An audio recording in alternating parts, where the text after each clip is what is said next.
So hello everyone, स्वागत है आपका ई पाठशाला प्लेटफॉर्म में। जैसे कि आपको पता है आपकी बायोलॉजी की सीरीज़ चल रही है, तो फर्स्ट पार्ट में हमने माइक्रोस्पोर फॉर्मेशन तक आपका पढ़ लिया था। आज जो आपका सीरीज़ है इसको हम कंटिन्यू कर रहे हैं विथ मेगा स्पोरोजेनेसिस। तो स्टार्ट करने से पहले एक बार जितना भी आपने पहले पढ़ रखा है उसको रिकॉल कर लेते हैं कि आपको मेमोरी में रहे। सबसे पहले सेक्सुअल रिप्रोडक्शन फ्लावरिंग प्लांट में हमने क्या पढ़ा था, आपके स्टेमन और पिस्टिल के बारे में पढ़ा था इस इमेज के बेसिस पे। उसके बाद प्री फर्टिलाइजेशन इवेंट में हमने आपका स्टेमन, माइक्रोस्पोरेंजियम और पोलन ग्रेन के बारे में पढ़ा था। एंथर के बारे में पढ़ा था कि एंथर कैसा होता है, आपका बाइलोब्ड होता है। उसके बाद जो आपका फिलामेंट होता है वो किससे अटैच होता है और कौन से एंड पे अटैच होता है। ठीक है, तो आपका क्वेश्चन बन गया एक यहाँ से। उसके बाद स्ट्रक्चर ऑफ माइक्रोस्पोरेंजियम पढ़ा था। माइक्रोस्पोरोजेनेसिस के बाद हमने पढ़ा था कि आपका जो भी ये लेयर्स होती हैं, आउटर लेयर्स, इनका काम क्या होता है, फंक्शन क्या होता है। उसके बाद स्पोरोजिनस टिश्यू के बारे में पढ़ा था। देन हमने आपका पोलन ग्रेन के बारे में पढ़ा था, उसकी प्रॉपर्टीज़ पढ़ी थी। जैसे आपका माइक्रोस्पोर टेट्राड बन गया आपके पास, उसके बाद आपके पोलन ग्रेन बने। उस पोलन ग्रेन की जो दो लेयर थी, जैसे एक्साइन थी, इंटाइन थी, उनकी प्रॉपर्टीज़ पढ़ी थी। तो एक बार वो रिकॉल कर लो कि एक्साइन की प्रॉपर्टीज़ क्या है, इंटाइन की प्रॉपर्टीज़ क्या है, या एक्साइन किससे मिलकर बना हुआ है, या उसकी सेल वॉल किससे बनी हुई है, ये आप रिकॉल कर लो। उसके बाद जो इसमें था कि वेजिटेटिव और जनरेटिव सेल, 2 सेल स्टेज पे कितने परसेंटेज ऑफ एंजियोस्पर्म मतलब रुक जाते हैं, 3 सेल स्टेज पे कितने पहुंचते हैं, ये आपको एक क्वेश्चन यहाँ से बन सकता था। फिर पोलन ग्रेन के यूजेस पढ़े थे हमने, और कि पोलन ग्रेन को हम यूजुअली किस टेम्परेचर पे स्टोर करके रख सकते हैं। अब आज के लेक्चर से जो हम स्टार्ट करेंगे वो है आपका पिस्टिल के बारे में, मेगा स्पोरेंजियम के बारे में और एम्ब्रियो सैक। मेगा स्पोरेंजियम ही हम किसको बोल रहे हैं, ओव्यूल को बोल रहे हैं, अगर क्लियर ना दिख रहा हो तो स्टार्ट करते हैं। सबसे पहले नॉर्मल आपने 10th क्लास में देखा होगा पिस्टिल। पिस्टिल के बारे में क्या होता है, आपने पिस्टिल अगर आपने ऊपर भी देखा था, एक इसी को कंटिन्यू करते हैं। तो फ्लावर में एक फीमेल रिप्रोडक्टिव पार्ट को आप गाइनोसियम बोलते हैं। तो उसमें क्या प्रेजेंट होता है, सबसे पहले आपके पास स्टिग्मा होता है, देन स्टाइल, देन ओवरी। इन तीनों को आप साथ में क्या बोल सकते हो, पिस्टिल। ठीक है, पिस्टिल में आपके पास क्या क्या चीज़ें होती हैं, एक होता है आपके पास स्टिग्मा, स्टाइल और ovary. Gynoecium represent the female reproductive part. अब जो गाइनोसियम वर्ड है, जैसे मैंने पहले वाले लेक्चर में भी बोला था कि आप बड़ी क्लास में हो तो आप गाइनोसियम और एंड्रोसियम जैसे ही वर्ड यूज़ करोगे, ना कि पूरा लिख के कि फीमेल रिप्रोडक्टिव पार्ट आपका ये कंटेन करता है। तो आप उसकी जगह क्या लिख सकते हो कि गाइनोसियम। ठीक है, उसके बाद हम मूव ऑन करेंगे कि गाइनोसियम में कंसिस्ट ऑफ सिंगल पिस्टिल, कि गाइनोसियम के पास केवल एक पिस्टिल हो सकता है, तब उसको हम बोलेंगे मोनोकार्पेलिटी। और may have more than 1 pistil, अगर मोर देन 1 पिस्टिल होंगे तब उसको हम मल्टीकार्पेली बोलेंगे। अब मोनोकार्पेली और मल्टीकार्पेली तो पढ़ लिया, वहाँ पे है कि अगर देयर आर मोर देन 1 और वो कैसे हैं, फ्यूज्ड है। फ्यूज्ड मतलब एक साथ फ्यूज है, तब उसको क्या बोलेंगे, तब उसको हम सिनकार्पस बोलेंगे। अगर आप फिगर देखना चाहो यहाँ पे एनसीईआरटी में आपके पास फिगर अवेलेबल है कि ये तो आपका पिस्टिल है, ये क्या है, और ये वाला। अगर नीचे आप इनके एक्सप्लेनेशन पे जाओगे तो यहाँ पे बी में क्या लिखा हुआ है, मल्टीकार्पेली और सिनकार्पस। सिनकार्पस मतलब आपस में कैसे हैं, वो फ्यूज्ड है। मतलब आपकी जो भी पिस्टिल अवेलेबल है वो किसमें कैसी है, फ्यूज्ड है। उसके बाद नेक्स्ट आपका क्या है, सी वाला, अब मल्टीकार्पेली पर एपोकार्पस। अब एपोकार्पस क्या होता है, यहाँ पे जो भी पिस्टिल है आपकी वो कैसी है, फ्री है। तो अभी हम डेफिनेशन पढ़ेंगे तब वहाँ से और क्लियर हो जाएगी कि मल्टीकार्पेली, एपोकार्पस हम किसे बोलते हैं। डी वाले डायग्राम पे अभी नहीं जाना, पहले यहाँ देख लेते हैं कि आपके पास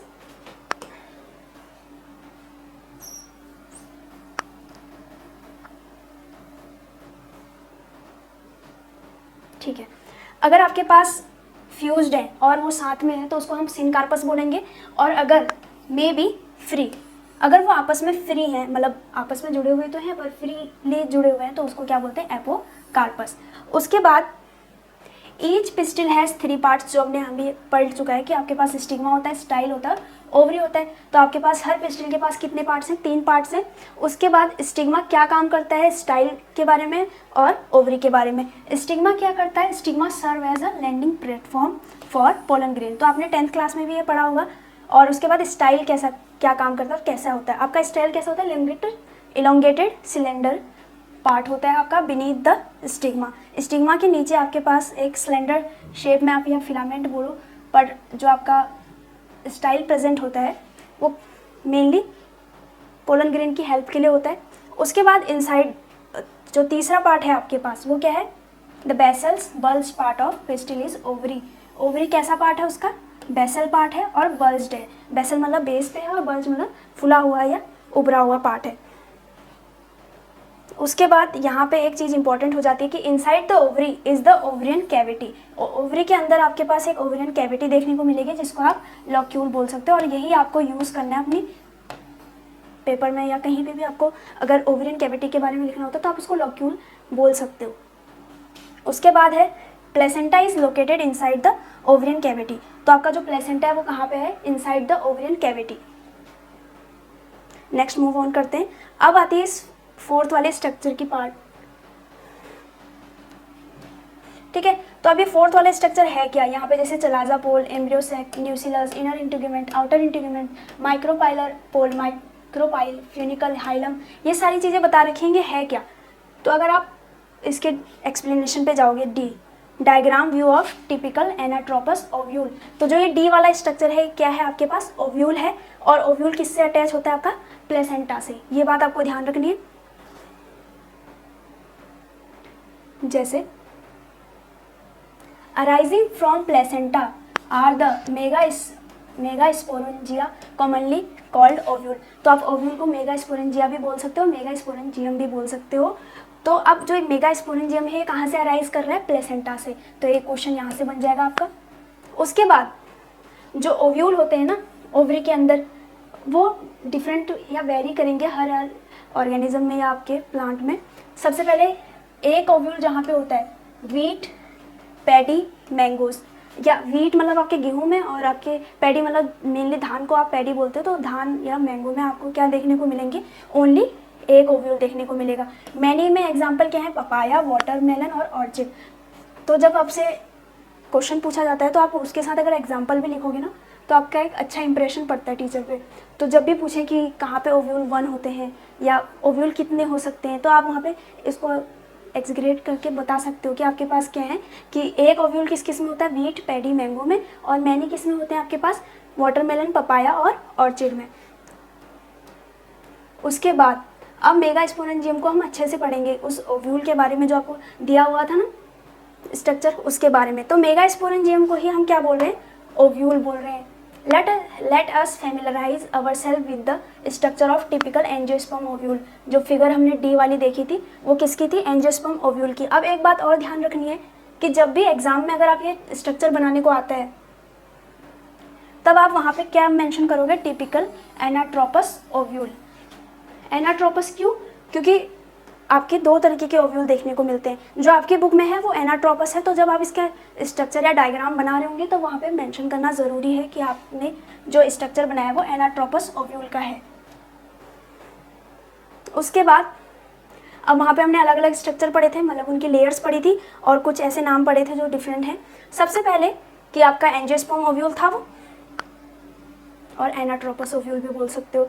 उसके बाद यहाँ पे है ovule is small structure attach to the placenta.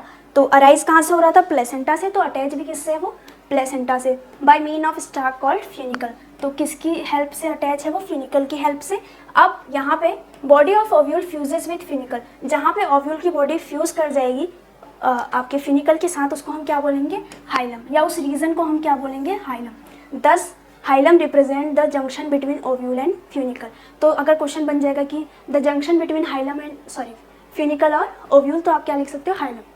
Each ovule has 1 और 2 प्रोटेक्टिव इन्वलप। क्या है उसके पास? 1 या 2 प्रोटेक्टिव इन्वलप हैं जिनको हम इंटेग्यूमेंट्स बोलते हैं। एक बार उसकी इमेज दोबारा देख लेंगे तो वहाँ से ज़्यादा क्लियर हो जाएगा अच्छे से। ठीक है, इमेज के साथ पढ़ना आपके लिए मतलब बेहतर रहेगा, क्योंकि इमेज से अगर आप इमेज के साथ पढ़ते हो ना तो वो याद भी रहता है एग्जाम में।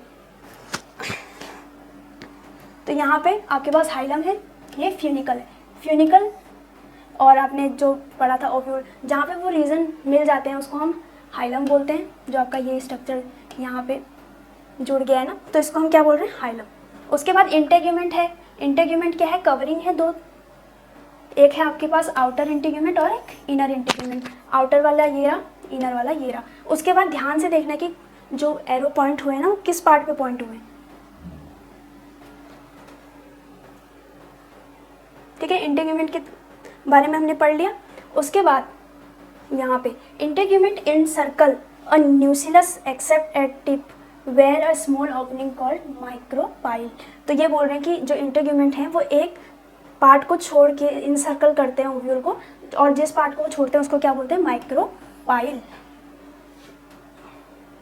Opposite the micropylar and is the chalaza. तो आप यहाँ पे दो एंड के बारे में पढ़ना है, एक तो माइक्रोपाइलर एंड और एक चलाजा के बारे में, वो भी इमेज के साथ ही पढ़ लेंगे। तो उन्होंने एक चीज़ बोली थी कि जो इंटीग्यूमेंट हैं वो एक एंड पे कवर करना भूल जाते हैं या नहीं करते हैं कवर, तो वो कौन सा एंड है आपका, माइक्रोपाइल। या उस पोर्शन को क्या बोल रहे हैं, उस रीजन को माइक्रोपाइल बोल रहे हैं, और उस पोल को क्या बोलेंगे, माइक्रोपाइलर पोल या माइक्रोपाइलर एंड भी बोल सकते हो। उसके बाद है चलाजा पोल। तो चलाजा पोल और माइक्रोपाइलर पोल जो होते हैं आपके एक दूसरे के अपोजिट डायरेक्शन में होंगे या एक दूसरे के अपोजिट होंगे। तो ये इमेज आई थिंक आपको क्लियर हो गई होगी, किसकी इमेज है, एनाट्रोपस ओव्यूल।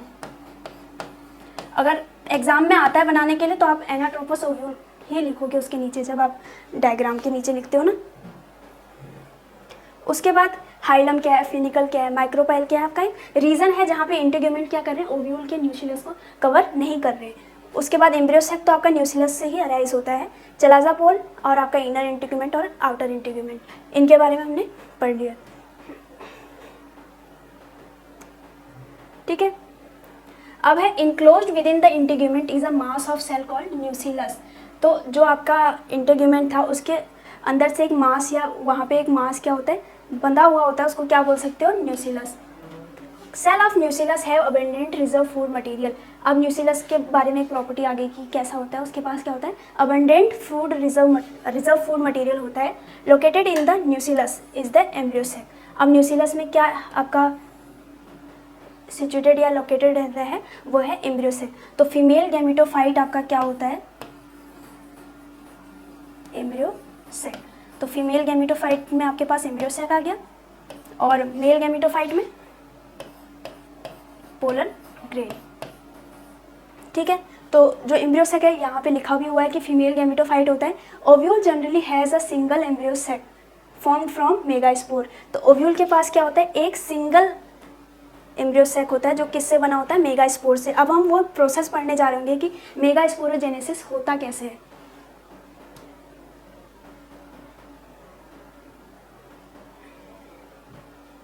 मेगास्पोरोजेनेसिस, मेगास्पोर मतलब एम्ब्रियोसेक को ही आप मेगास्पोर बोलोगे, जेनेसिस मतलब कोई चीज़ जब बनती है तो उसको हम जेनेसिस बोलते हैं। अब process of formation of megaspore from the megaspore mother cell. अब ये मेगास्पोर मदर सेल क्या है आपका, ओव्यूल, ठीक है। मेगास्पोर मदर सेल आपका क्या हो गया, यहाँ पे ओव्यूल हो गया, जो आपका क्या बनाएगा, मेगास्पोर बनाएगा। अब जब आपके एग्जाम पॉइंट ऑफ व्यू से डेफिनेशन आती है तब आप यही डेफिनेशन यूज़ करोगे कि मेगास्पोरोजेनेसिस क्या होता है, process of formation of megaspore from megaspore mother cell या एमएमसी, ठीक है। आप ब्रैकेट में लिख सकते हो वहाँ पे। उसके बाद है ovule generally differentiate a single megaspore mother cell in the micropylar region. अब ये वाली लाइन इंपॉर्टेंट हो जाती है कि ओव्यूल जनरली डिफ्रेंशिएट, क्या ओव्यूल जनरली किसको डिफ्रेंशिएट करते हैं, एक single megaspore mother cell in the micropylar region. सिर्फ एक सिंगल मदर सेल को क्या करते हैं, जनरली डिफ्रेंशिएट करते हैं, किसमें, एम्ब्रियोसेक बनाने के लिए। नेक्स्ट यहाँ पे देखो अच्छे से, इस इमेज में क्लियर हो जाएगा। जैसे यहाँ पे ये आपका एंड यहाँ पे इन्होंने दिखा रखा है, कौन सा है, माइक्रोपाइलर एंड है, और यहाँ पे मेगास्पोर मदर सेल जो आपका एक दिखा रखा है यही डिफ्रेंशिएट करेगा किसमें, डायड बना दिया, मतलब यहाँ पे क्या हुआ, वो दो पार्टों में टूट गया।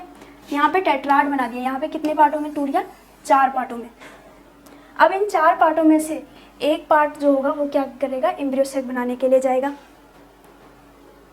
सिर्फ एक पार्ट जा रहा है, तो इसके बारे में अभी आपको देखने को मिलेगा यहाँ पे, of the nucleus. It is a large cell containing dense cytoplasm and a prominent nucleus. तो अभी किसके बारे में बता रहे हैं, उस सेल के बारे में जिसको वो मेगा स्पोर बनाने के लिए डिफ्रेंशिएट करने जा रहे हैं। तो उस सेल में क्या होगा आपके पास, वो लार्ज होगा और उसका साइटोप्लाज्म कैसा होगा, डेंस होगा। अब जो मेगा स्पोर मदर सेल है वो किसके डिवीजन के अंदर जा रहा है, मियोटिक डिवीजन। मियोटिक डिवीजन क्या होता है आपका, आपने 11th में पढ़ा होगा। मियोटिक डिवीजन मतलब आपका मियोसिस, मियोसिस हो रहा है। मियोसिस आपकी कैसे होती है, रिडक्शनल या इक्वेशनल। तो मियोसिस आपका रिडक्शनल डिवीजन होता है।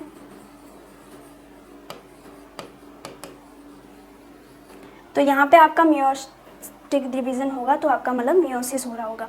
तो मियोसिस होगा, उसके बाद यहाँ पे क्या होगा, 4 मेगा स्पोर आपके बनेंगे। जैसा अभी आपने देखा होगा टेट्राड, वहाँ पे मेगा स्पोर टेट्राड था वो आपका। अब फीमेल गैमेटोफाइट हमने जो हमने पढ़ा क्या है, फीमेल गैमेटोफाइट अभी हमने ऊपर पढ़ा था, एम्ब्रियो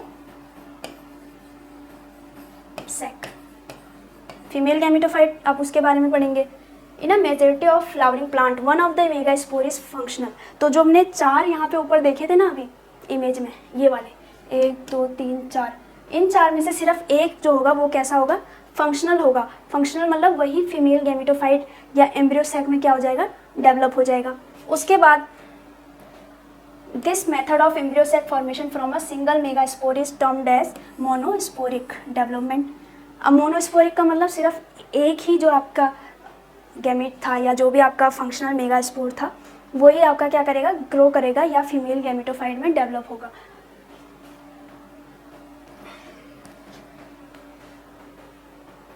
उसके बाद अब डेवलपमेंट में जो हमने पढ़ना है ना, वो मेनली इसके बारे में पढ़ना है कि ये जो आपका कंप्लीट एम्ब्रियो सैक बनाया है ये कैसे बनाया है। जैसे हमारे पास वहाँ पे क्या था, एक मेगा स्पोर जो होगा वो क्या क्या करेगा, डेवलप करेगा एम्ब्रियो सैक में। तो उसके पास कितने न्यूक्लियस हैं, यहाँ पे 2 न्यूक्लियस हैं। तो मियोसिस आपका हुआ था, यहाँ पे एक्सप्लेन करेंगे अब।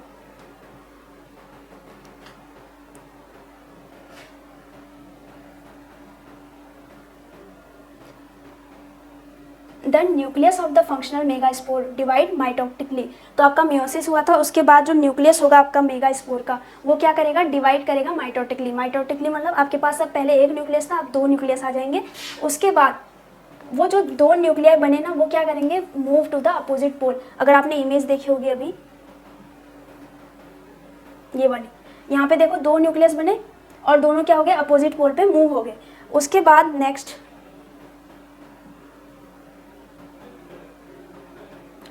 क्या बात बोली इन्होंने, forming the 2 nucleated embryo sac.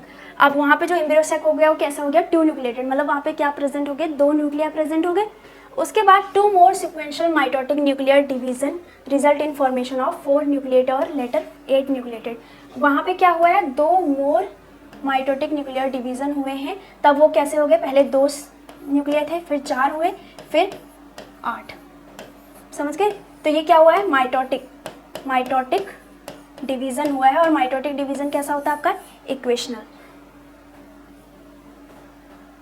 जैसे आपके मियोसिस में 1 से 4 सेल बनते हैं, वैसे ही माइटोसिस में 1 से 2 सेल। आप ऐसे याद कर सकते हो इसको। उसके बाद it is interested to note that these mitotic division are strictly free nuclear. Free nuclear मतलब वहाँ पे कोई सेल वॉल प्रेजेंट नहीं थी, तब वो वहाँ पे जो आपका बोल रहे हैं कि माइटोटिक डिवीजन हुए, फ्री न्यूक्लियर हुए हैं।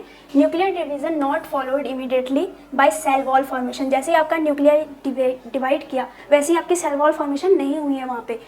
जब 8 न्यूक्लिएटेड स्टेट बन जाएगी ना, जब इमेज में चलते हैं एक बार वापस से, ज़्यादा समझ आएगा। जब ये 8 न्यूक्लिएटेड मतलब जब आपकी 8 न्यूक्लिएटेड वाली स्टेज आ जाएगी ना, तब सेल वॉल फॉर्मेशन स्टार्ट होगी, उससे पहले नहीं। तो वो लाइन आपको याद रखनी है कि क्या बोल रहे हैं वो लाइन, कि जो ये आपके डिवीज़न हुए हैं ये कैसे हुए हैं आपके, स्ट्रिक्टली फ्री न्यूक्लियर। उसके बाद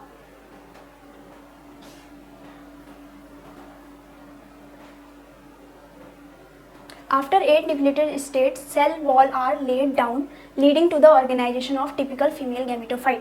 अब जब सेल वॉल फॉर्मेशन स्टार्ट होगी तो आप क्या होगा, आपका टिपिकल फीमेल गैमेटोफाइट बनना या एम्ब्रियोसेक बनना स्टार्ट हो चुका है।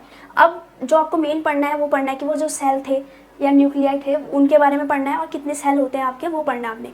6 of the 8 nuclei are surrounded by cell wall and organized into cells। तो जो न्यूक्लियाई थे 8 में से 6 न्यूक्लिया क्या हुए, वो सेल वॉल से सराउंड हो गए और क्या बन गए हैं, ऑर्गेनाइज इनटू सेल्स। और रिमेनिंग 2 न्यूक्लिया जिनको हम पोलर न्यूक्लिया बोलते हैं वो क्या है आपके, situated below the egg apparatus in the large central cell.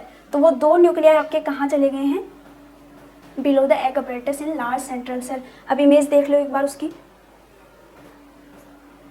ये वाली, ठीक है। तो इन्होंने क्या बोला कि जो आपके सेल हैं 6 out of 8 सेल, जैसे 3 यहाँ पे दिखा रहा है 3 यहाँ पे, तो ये क्या हो गए, ये अपनी अपनी पोजीशन पे मूव कर गए और सेल वॉल्स बन गए, तो वो एक सेल में ऑर्गेनाइज्ड हो गए। बाकी 2 कहाँ पे मूव कर गए आपके, cell wall without cell wall, तो ये आपके कहाँ पे चले गए, एपिपेटस के बेसल पार्ट पे, ठीक है। या उसके बाद यहाँ पे सेंट्रल सेल, ये वाली लाइन याद रखने की, उसको कहाँ पे चले गए, वो सेंट्रल सेल के पास। उसके बाद there is a characteristic distribution of cell within the embryo sac. अब वहाँ पे क्या है, आपका जो सेल है वो बटे हुए हैं, कैसे बटे हुए हैं वो लास्ट वाली इमेज में पता चलेगा। एक तो एग अपैरेटस आपको यहाँ पे देखने को मिल रहा है, एक एंटीपोडल, उसके बाद एग सेल और सिनर्जिड। तो यहाँ पे देखो 3 cell are group together at the micropylar end. कौन से एंड पे है, माइक्रोपाइलर एंड पे, जिसको हम क्या बोल रहे हैं, egg apparatus. The egg apparatus in turn consist of 2 synergid and 1 egg cell. तो माइक्रोपाइलर एंड कहाँ पे है, अगर इमेज में देखते हैं वापस से, गेरा। तो यहाँ पे क्या बोला इन्होंने, 2 सिनर्जिड सेल और एक कैसा है आपके पास, 2 सिनर्जिड सेल और एक एग सेल है। तो 3 सेल तो आपके कहाँ पे मूव कर गए, माइक्रोपाइलर एंड पे मूव कर गए। उसके बाद 3 cell are at the chalaza end are called antipodal. जो 3 सेल आपके मूव करे वो कहाँ के, चलाजा एंड पे। और ये मेंशन करना ज़रूरी है इमेज में कि आप किस एंड की बात करो। जैसे ये चलाजा एंड है, यहाँ पे जो 3 सेल गए हैं वो एंटीपोडल सेल बन गए।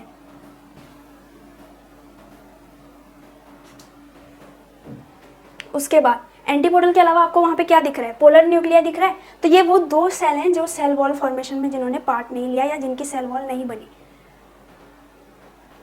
ये रहे द लार्ज सेंट्रल सेल। जो लार्ज सेंट्रल सेल था आपका, as mentioned earlier, has 2 polar nuclei. उसके पास 2 पोलर न्यूक्लिया हैं।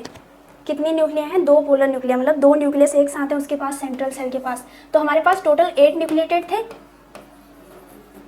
उसके अलावा सेल्स कितने बने, 3 आपके एंटीपोडल बने, 3 आपके सिनर्जिड, 2 सिनर्जिड, एक आपका एग, 2 आपके कहाँ चले गए, पोलर न्यूक्लिया पे। तो 3 आपके एंटीपोडल के पास है, मतलब अगर हम मान लो 3 न्यूक्लिएटेड वो रहे, 3 ये रहे, 2 आपके कहाँ चले गए, पोलर न्यूक्लिया के पास। तो यहाँ पे आप क्या बोल सकते हो कि आपके पास 8 न्यूक्लिएटेड मतलब आपके पास 8 न्यूक्लिया तो थे, पर सेल कितने बने, 7 सेल। तो अगर एक्सप्लेन करने को आता है ना एग्जाम में कि 8 न्यूक्लिएटेड 7 सेल को एक्सप्लेन करो, तो आप ये चीज़ लिख सकते हो कि उसमें जो भी आपके डिवाइड हुए न्यूक्लिया वो माइटोटिक डिवीजन से डिवाइड हुए। पहले 1 हुआ, मतलब उससे 2 न्यूक्लिया बने, फिर वो 2 न्यूक्लिया 2 बार और माइटोटिक डिवीजन के अंदर गया, तो 8 न्यूक्लिया। फिर वो अपने आप को कैसे एडजस्ट करते हैं, वॉल फॉर्मेशन कैसे होती है, ये सब चीज़ आप क्या लिख सकते हो, अपने एग्जाम्पल में लिख सकते हो। तो ये जो भी पार्ट था आपका मेगास्पोरोजेनेसिस का, होप कि आपको समझ आया होगा। और एनसीईआरटी से ही करना है ये चीज़। एनसीईआरटी की लाइन अगर आप अपने एग्जाम में लिखते हो या फिर अगर एनसीईआरटी को फॉलो करते हो ना, तो आपको क्लियरली समझ आ सकता है। तो मेगास्पोरोजेनेसिस और माइक्रोस्पोरोजेनेसिस आपका हो चुका है। एक बार रिवाइज ज़रूर कर लेना, प्रीवियसली जो आप करते हो ना उसको अगर आप रिवाइज करोगे तो आपको ज़्यादा याद रहेगा और समझ में भी आएगा। नेक्स्ट पार्ट में हम पॉलिनेशन पढ़ेंगे, तो नेक्स्ट पार्ट के लिए वेट करना। और आपका जो नेक्स्ट पार्ट होगा जल्दी आ रहा होगा। तो अगर आपको समझ आता है वीडियो को तो आप इस सीरीज़ को फॉलो कर सकते हो। Thank you so much for watching.